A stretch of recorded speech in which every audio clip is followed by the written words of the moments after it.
Mr. Speaker, I rise today to recognize a nonprofit organization in Bucks County, Pennsylvania that actively seeks to improve the lives of disadvantaged youth in our community. The Leonard Foundation, based in Doylestown, was founded in 2008 to assist adolescents who transition out of the foster care system once they turn 18. Oftentimes, many of these young people lack the resources they need to live self-sufficient lives once they have aged out of the system. That is where the Leonard Foundation comes in, awarding young adults fellowships that provide individualized grants to further their education or their career. I am proud of the work that Leonard Foundation does for our community.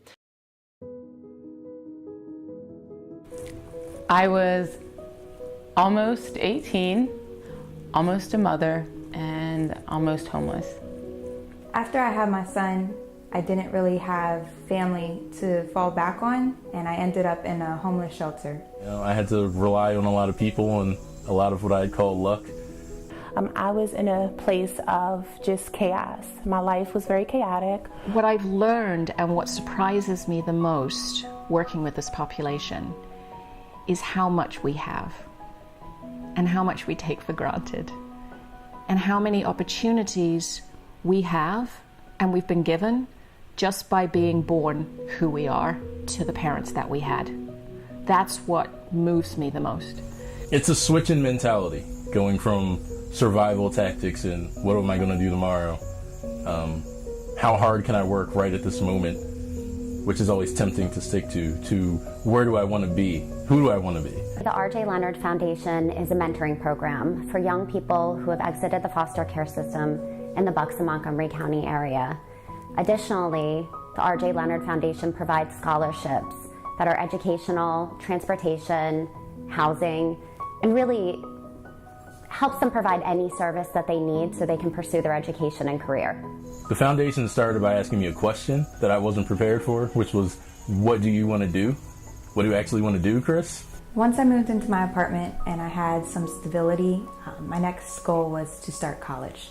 I knew exactly when I started college that I wanted to be a dental hygienist. I really had a goal of completing my nursing degree. I really wanted to be a nurse, and I've started in the past, I stopped in the past. I wanted to be a software engineer.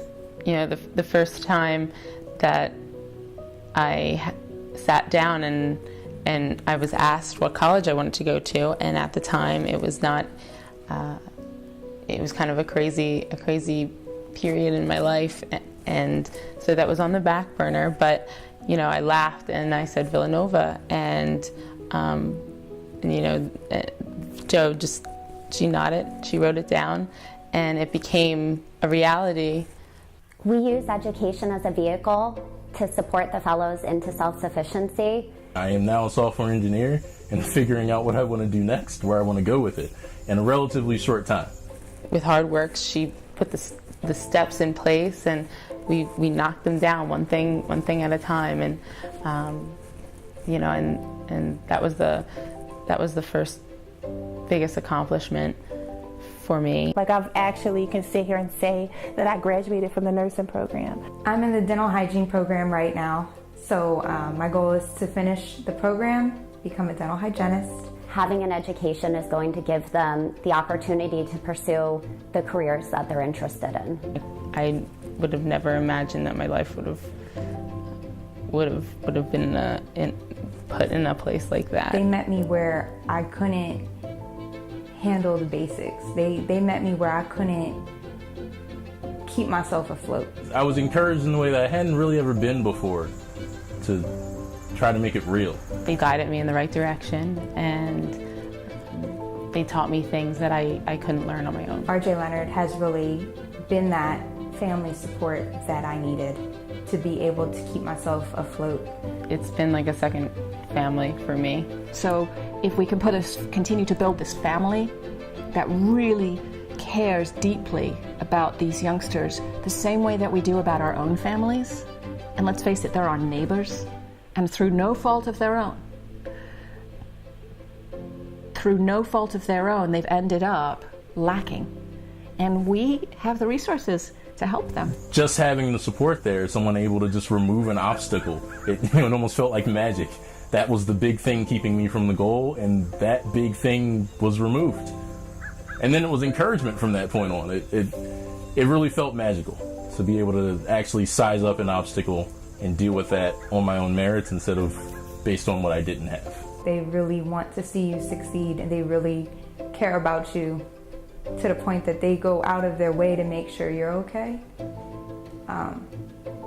That's pretty amazing. I didn't believe in that kind of thing, really. Not before this. I needed to see it myself. You didn't judge me for anything that I was going through. And you just looked at me as a person. And you guys were so nice to me and so nice to my daughter. And, it just made me believe. It made me believe in myself that I could do things that I thought I never could. What's special is people deciding to care about other young women and men who really need a hand and reaching out for those hands and making a difference among those people. That's special.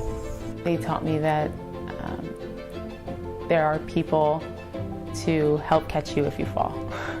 I've always known that the foundation cared in a way that's really important to me. I thank God every day for this foundation because it really changed my life. It really did.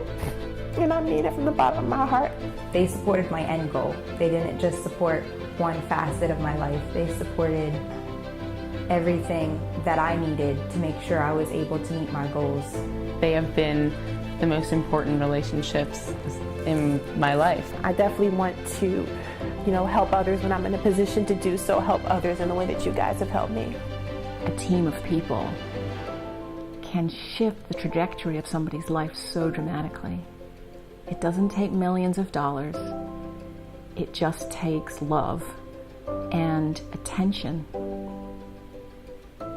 and wanting to do it. And nothing is impossible. If I can do this, then everyone can do this.